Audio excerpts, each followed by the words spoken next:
Hello students, I am Ajay sir from Horizon Care Institute Physics faculty. This is your lecture number 8 from the chapter Human Eye and Colorful World. बच्चे आज हम बात करते हैं refraction of light through a prism. बच्चे हम अभी तक रेक्टेंगुलर स्लैब के बारे में पढ़ चुके थे कि रेक्टेंगुलर स्लैब से जब लाइट पास होती है तो कैसे होती थी। ध्यान से देखें, यहाँ पे मान लीजिए रेक्टेंगुलर स्लैब है, यहाँ से एक लाइट ऐसे पास हो रही है, तो फिर ये इस तरह से रेयर, अगर जो मीडियम है ये डेंसर मीडियम है तो लाइट जब रेयर से डेंसर जाती थी तो नॉर्मल की ओर मुड़ जाती थी, ठीक है।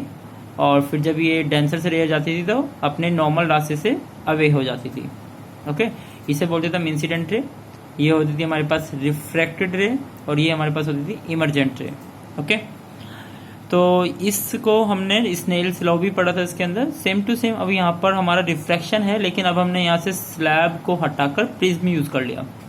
प्रिज्म क्या होता है बच्चे, जैसे कि आपके पास रेक्टेंगुलर स्लैब था, इसकी बाउंड्री कैसी थी, इस तरह से थी, स्ट्रेट बाउंड्री थी, ठीक है। और इसका आपका ये क्या था, क्वाड्रिलेटरल टाइप में था। अभी इसी ग्लास को हमने ट्रायंगल की शेप में कन्वर्ट कर दिया, तो इस ट्रायंगुलर ग्लास को हम बोलते हैं प्रिज्म, ओके। तो देखिए बच्चे, इसमें क्या होता है कि जब लाइट मूव करती है, लेट से हमने यहाँ पे कोई लाइट इंसिडेंट करी, तो इसी तरह से जैसे यहाँ पे मैंने यहाँ पे पाथ बनाए, इसी तरह से यहाँ पे भी 3 पाथ बनेंगे, लेकिन इसका तरीका थोड़ा डिफरेंट होगा। यहाँ पे हमने इंसिडेंट रे गई। अब इंसिडेंट रे मान लीजिए रेयर से कहाँ जा रही है, डेंसर जा रही है, तो जो जानी चाहिए थी इसको कैसे, ऐसे सीधा जाना चाहिए था, जाना इसको ऐसे सीधा चाहिए था, ठीक है। लेकिन ये जैसे रेयर से डेंसर जाएगी तो ये नॉर्मल की ओर मुड़ जाएगी। ये मान लीजिए नॉर्मल है, तो ये नॉर्मल की ओर मुड़ जाएगी, अपने रास्ते से नॉर्मल की ओर चली जाएगी, ओके। तो ये हमारी कहलाएगी रिफ्रैक्टेड रे। अब लाइट फिर से डेंसर से कहाँ गई बच्चे, रेयर में आ गई। तो जब लाइट डेंसर से रेयर जाती है तो अवे फ्रॉम द नॉर्मल, तो अपने रास्ते से अवे हो जाएगी, ओके। तो इसे बोलेंगे इमरजेंट रे। तो इस चीज को नोट करके रखें, when light moves from rarer to denser medium then it bend toward the normal.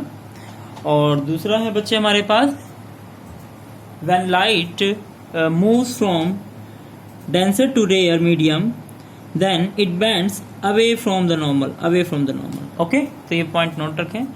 Now कुछ इंपॉर्टेंट पॉइंट्स है जो पेपर में डेफिनेशन आती हैं इसकी बच्चे। Dispersion, it is important topic. Dispersion क्या है बच्चे, डिस्पर्जन होता है the splitting of light into components colour is called dispersion, okay. तो मान लीजिए कोई एक लाइट है और वो बहुत सारे कलर से मिलकर बनी है, तो जैसे ही हम प्रिज्म से पास करते हैं तो वो लाइट अपने बेसिक कलर्स में टूट जाती है, ओके, या कह सकते हैं बेसिक कलर में स्प्लिट हो जाती है, और इस फिनोमिना को हम बोलते हैं डिस्पर्जन, ओके। तो डिस्पर्जन क्या है, it is a phenomena of splitting of light into components colours. बच्चे मान लीजिए कोई लाइट है, उसमें एक ही कलर है, तो वो तो स्प्लिट नहीं होगी, ठीक है। तो ऐसी लाइटों को बोलते हैं मोनो मतलब एक, क्रोमैटिक मतलब कलर। तो मोनोक्रोमैटिक लाइट जो होती है वो डिस्पर्जन नहीं शो करेगी, लेकिन जो मल्टी क्रोमैटिक होती हैं वो डिस्पर्जन शो करेंगी। मल्टी क्रोमैटिक मतलब बहुत सारे कलर से मिलकर जो बनी है वो डिस्पर्जन शो करती हैं। कैसे करती हैं, जैसे वो प्रिज्म से पास होंगी तो वो अपने बेसिक कलर्स में टूट जाती हैं। जैसे कि एग्जांपल के तौर पे आपको पता है व्हाइट लाइट होती है। व्हाइट लाइट किससे बनी होती है बच्चे, 7 कलर से बनती है, ओके। तो जैसे ही व्हाइट लाइट इस प्रिज्म से पास होगी तो ये प्रिज्म क्या करेगा, इन व्हाइट लाइट के बेसिक कलर को स्प्लिट कर देगा। तो इस स्प्लिट करने के फिनोमिना को हम नाम देते हैं डिस्पर्जन, ओके। तो इस तरह से ये कलर्स डिस्ट्रीब्यूट हो जाएंगे। और जैसे ये स्क्रीन पर अगर जो हम देखेंगे, मान लीजिए ये स्क्रीन है बच्चे, स्क्रीन पर अगर जो हम देखेंगे तो हमें क्या दिखेगा कि एक कलर का पैटर्न दिखेगा। सबसे नीचे वायलेट होगा, उसके ऊपर इंडिगो, उसके ऊपर ब्लू, फिर green, yellow, orange, red, okay. तो इस तरह से हमें 7 कलर दिखाई देंगे, जिसको अगर जो मैं इनके कैपिटल वर्ड्स को मैं अगर जो लिख लूं तो कैपिटल वर्ड से मिलकर बनेगा विबग्योर। क्या बनाइए, विबग्योर मतलब violet, indigo, blue, green, yellow, orange, red, okay. बच्चे सबसे ज्यादा डेविएट कौन सी होती है, देखिए लाइट सबसे ज्यादा डेविएट मतलब जो सबसे नीचे मिलेगी, सबसे नीचे लाइट मिलती है वॉयलेट, मतलब वॉयलेट सबसे ज्यादा डेविएट होती है। और सबसे ऊपर कौन मिलती है, रेड, मतलब रेड सबसे कम डेविएट होती है। तो इस पॉइंट को भी नोट करें बच्चे, red light bands least and violet light bands more, okay. और डेविएट भी बोल सकते हैं। डेविएट का मतलब क्या होता है बच्चे, मान लीजिए आप सीधा चल रहे हैं, अचानक से कुछ आपके सामने अड़चन आ गई, तो आप अपने रास्ते को क्या कर लेते हैं, डेविएट कर लेते हैं। तो अपने रास्ते से दूसरी डायरेक्शन से चले जाना उसको डेविएशन बोलते हैं। ओके, अब बात करते हैं बच्चे स्पेक्ट्रम। तो स्पेक्ट्रम क्या है? तो बच्चे देखिए हमने यहाँ पे व्हाइट लाइट को क्या किया था, व्हाइट लाइट को स्क्रीन पे ऑब्टेन किया तो हमारे पास एक कलर बैंड बन जाएंगे। जैसे आपने रेनबो देखा होगा, तो रेनबो में क्या होता है, रेनबो में भी तो ये दिखता है कि आपको violet, blue, green, yellow, orange, red, तो एक पूरा का पूरा बैंड दिखता है, कलर बैंड दिखता है ना।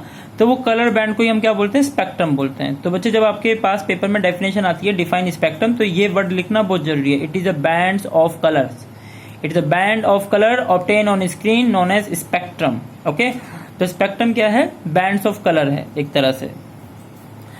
नाउ बच्चे जो स्पेक्ट्रम है, सबसे पहले किसने बताया स्पेक्ट्रम के बारे में, न्यूटन ने बताया। न्यूटन ने क्या किया, सन रे ली, सन रे को प्रिज्म से पास किया और फिर देखा कि जो वो सन रे है वो अपने 7 कलर्स में डिस्ट्रीब्यूट हो गई।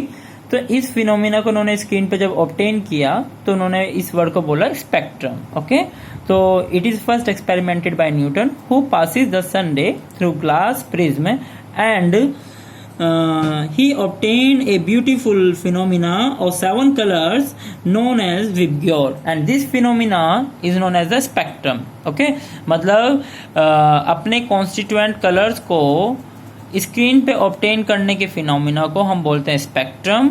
और कोई कलर अपने, या फिर हम कह सकते हैं मिक्सचर जो लाइट है वो अपने जो बेसिक कलर्स में स्प्लिट हो जाती है तो उसको बोलते हैं डिस्पर्जन।